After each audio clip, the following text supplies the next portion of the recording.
ओम शांति। आज का जो क्लास है सचमुच बहुत सुंदर क्लास है। हम सभी भाई बहनों के तीव्र पुरुषार्थ के लिए और जो आने वाला वक्त है उसके बारे में कि बाबा ने हमें सब कुछ बता दिया, और फिर भी अगर हम गफलत करते रहे, फिर भी हम व्यर्थ की बातों में, तेरी मेरी यहाँ की बातों में अगर लगे रहे तो सचमुच अंत के समय में हमें बहुत पछताना पड़ेगा। इसलिए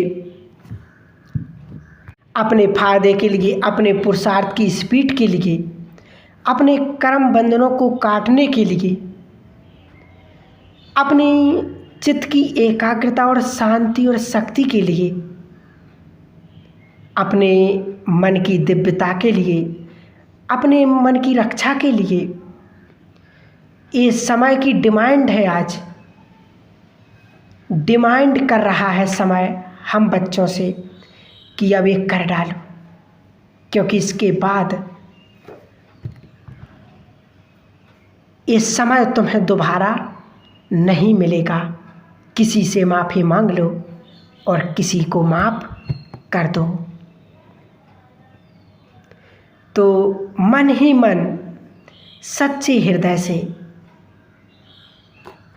वैसे भी क्षमा में एक दिव्य गुणों में आता है, और क्षमा एक बहुत बड़ी बात है। इसलिए कहते हैं कि इसको कमज़ोर आत्माएं धारण नहीं कर सकती हैं। क्षमा किसका आभूषण है? सभी ने पढ़ा होगा और सब जानते हैं कि क्षमा किसका आभूषण है? वीरों का आभूषण है। कमज़ोर इसको धारण नहीं कर सकते हैं, इसे देवताएं धारण करते हैं, इसे साधारण आत्माएं उठा नहीं सकती। इसे हम ब्राह्मण आत्माएं धारण करती हैं। क्षमा करना भगवान तुल्य काम करना है। सोचिए, अब क्षमा एक अंग्रेज शब्द छोड़ गए, सॉरी। चलते फिरते उठते बैठते कोई भी बात हो गई, सॉरी सॉरी, तो वो वाली सॉरी यहाँ पर नहीं चलती। क्षमा का डेफिनेशन क्या है, परिभाषा क्या है?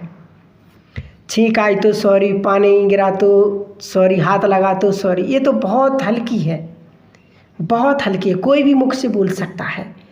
परंतु क्षमा का मतलब है भूलों को भूल जाना।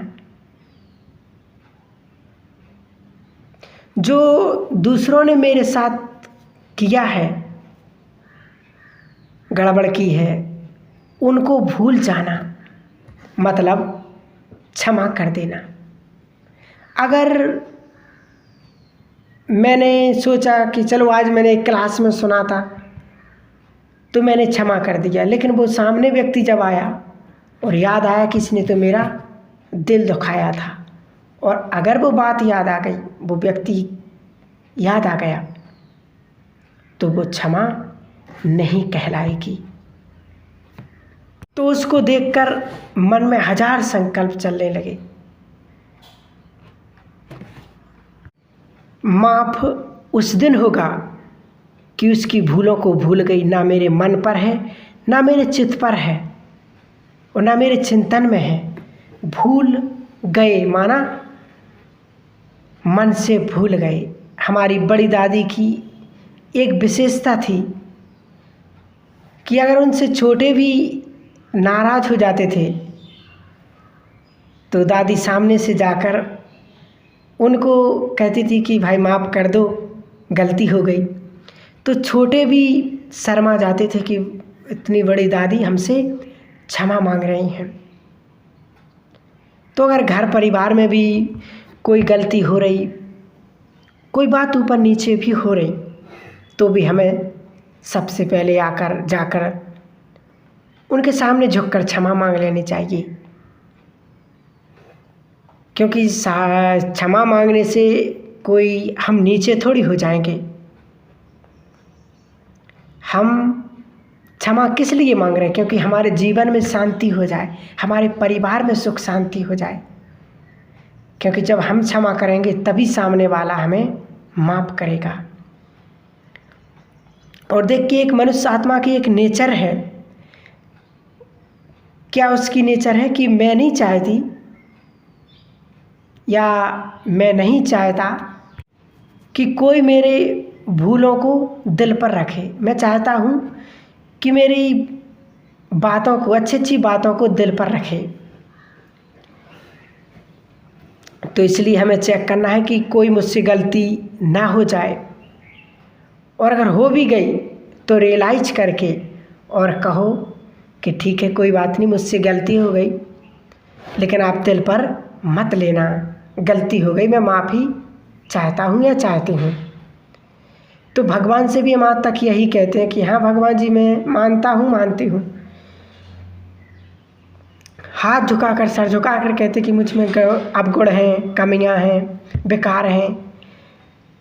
फिर मैं बड़े रिक्वेस्ट से भी कहते हैं कि प्रभु जी, मेरे अवगुण चित्त पर ना धरो। तो हम स्वीकार करते हैं भगवान के आगे, परंतु तुम क्या नहीं करना, मेरी कमी कमजोरियों को, मेरे अवगुणों को चित्त पर ना धरना। तो हम भगवान से भी यही इच्छा रखते हैं, यही चाहते हैं। तो हमें भी दूसरों के प्रति यही इच्छा और यही भावना रखनी है, क्योंकि ये कमी कमजोरियों को मिटाने का अब समय, अब वक्त नहीं रहा है। अब ये वक्त जाने वाला है, इस समय अब जाने वाला है। देखो, हम करते क्या हैं कि कभी उसकी गलती उसकी, लेकिन हमने अपने मन रूपी मंदिर में उस गंदगी को जगह दे दी। जहाँ भगवान का प्रेम का वास होना चाहिए था, जहाँ भगवान की शक्तियों का स्टॉक होना चाहिए था, वहाँ हमने दूसरों की गंदगी को स्थान दे दिया अपने मन में। तो क्या ये बुद्धिमत्ता है? तो हमें इन सारी चीज़ों को समाप्त करना है। आज मेरे मन में लोभ, लालच, ईर्ष्या, नफरत अगर जी है, भले रॉयल रूप में ना हो लेकिन सूक्ष्म रूप में है अगर, तो बड़ी बुद्धिमत्ता से हम इन सब चीज़ों को काटेंगे। हिसाब किताब है, और जब हिसाब किताब होता है, जब कार्मिक अकाउंट होता है, तो उसकी क्या होती है, सज़ा मिलती है। परंतु एक सज़ा का तोड़ है, वो है क्षमा। उसका एक ही तोड़ है, क्षमा याचना। जैसे 15 अगस्त आता, 26 जनवरी आती, तो कुछ कैदी लोग होते हैं जो लंबा समय से जेल में रहते हैं। उन्हें अपनी गलती का रियलाइज हो गया, सुधार हो गया, तो वो राष्ट्रपति जी को उस समय क्षमा याचना का लेटर लिखते हैं, भेजते हैं, और किसी किसी की क्षमा याचना स्वीकार हो जाती है, और जिसकी क्षमा याचना स्वीकार हो जाती है उसकी सज़ा ख़त्म हो जाती है। तो लेकिन सुधार का एक सर्टिफिकेट चाहिए उसमें,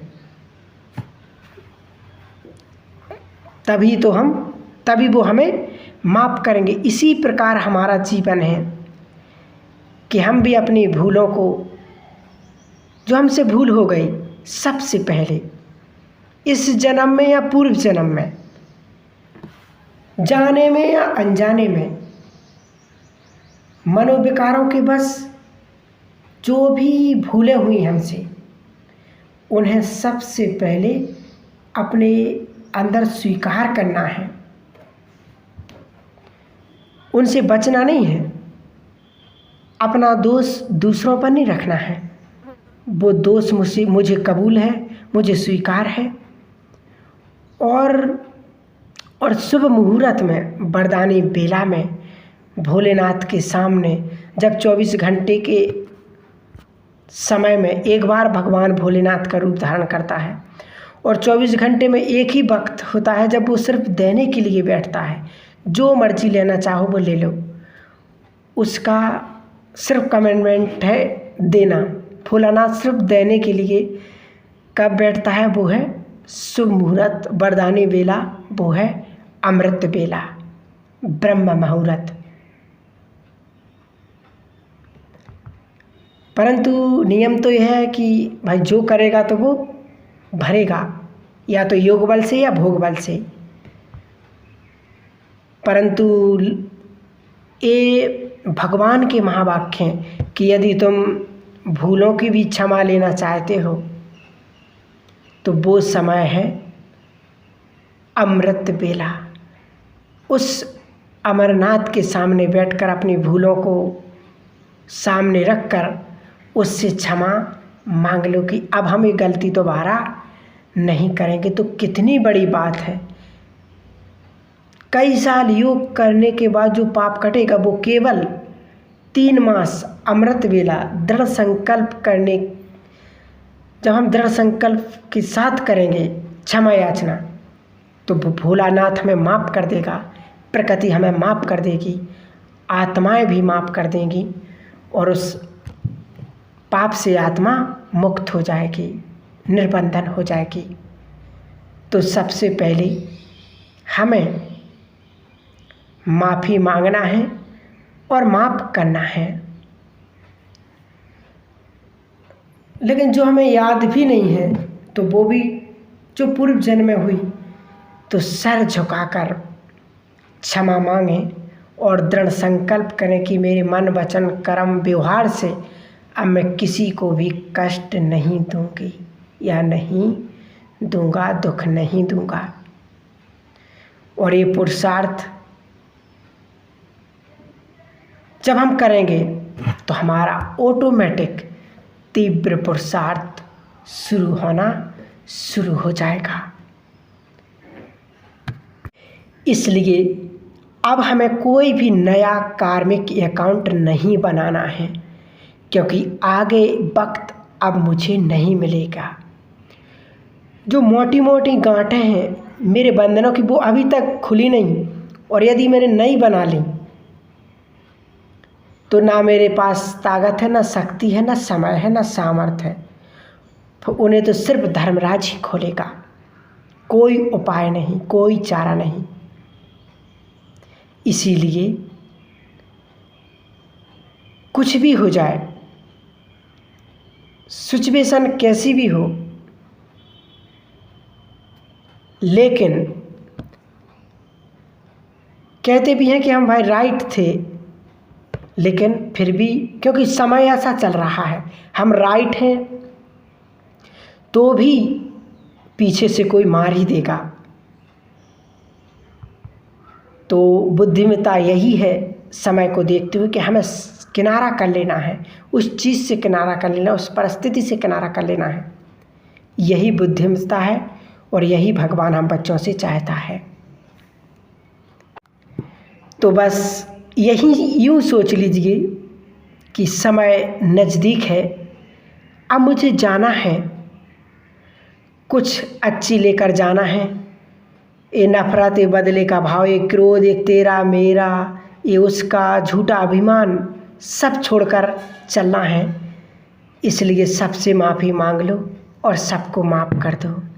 भगवान से माफ़ी मांगकर उन आत्माओं से माफ़ी मांगे सबसे पहले, क्योंकि कहते नहीं इन्वेस्ट कीजिए तभी मिलेगा। आध्यात्मिकता का यही नियम है कि पहले दीजिए फिर लो। तो हमें सबको माफ़ करना है और स्वयं को भी माफ़ करना है, प्रकृति को भी माफ़ करना है। प्रकृति से भी हमें माफ़ी मांगना है कि हे प्रकृति माँ, हमने जाने अनजाने में आपके साथ गलत व्यवहार किया, बुरा व्यवहार किया, फिर भी आपने हमें अपनी गोद में शरण दी। उसके लिए आपका भी बहुत बहुत धन्यवाद। आप हमें माफ़ करना। अब हम बाबा के बच्चे बनकर भगवान से शक्तियाँ लेकर आपको ज़रूर सहयोग करेंगे। तो जब हम ऐसी क्षमा याचना करेंगे सभी से, तो हम निश्चित ही तीव्र पुरुषार्थी बन जाएंगे और हमें अंत के समय में पछताना नहीं पड़ेगा। ठीक है। ओम शांति, ओम शांति।